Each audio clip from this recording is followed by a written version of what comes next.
haki na kanuni ni kipi kina nguvu? Katiba inaruhusu watu kuchagua na kuchaguliwa, ni haki ya msingi.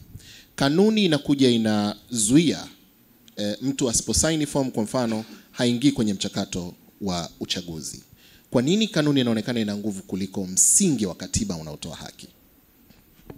Cha kwanza, kanuni hazina nguvu kuliko katiba. Kama nilivyosema, katiba ndio sheria ya kwanza ya nchi yote, ndio sheria mama. Lakini katiba mara nyingi huwa inatoa vitu kwa ujumla, kwamba haki, una haki ya kugombea, una haki ya kuchaguliwa, una haki ya kuwa mwanachama wa siasa, na vyama vya siasa vinatakiwa visajiliwe kwa mfano. Lakini masharti yale ya katiba huwa kwa undani sasa yanachambuliwa na sheria husika. Kwa mfano katiba, nikupe mfano tofauti. Kwa mfano katiba inatamka kila mtu ana haki ya kumiliki mali, lakini haijasema sasa mali unamilikije, mali gani unapataje.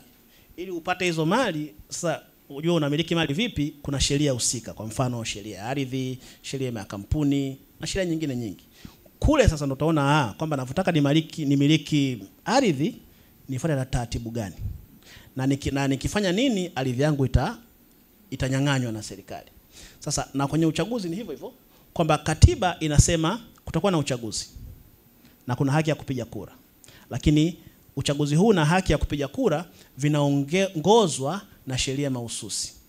Na kwetu Tanzania sheria ya kwanza ndio hiyo sheria ya uchaguzi wa rais, wa bunge na madiwani namba 1 ya mwaka 2024.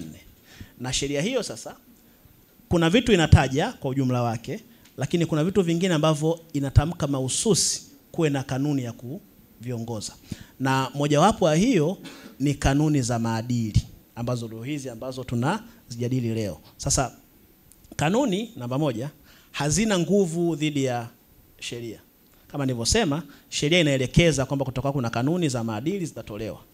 Na kanuni za maadili zinapaswa kufafanua kama zinavyofanya ile haki au mambo ambayo sheria ile ya uchaguzi imesema. Na sheria ya uchaguzi yenyewe inapaswa kufafanua zaidi maelekezo ya katiba. Lakini kama nilivyosema, kwa mfumo wetu wa haki, kama mtu anahisi kwamba kanuni au sheria zinapingana na katiba, ana haki ya kufungua shauri mahakamani katiba kupinga hiyo sheria ibadilishwe.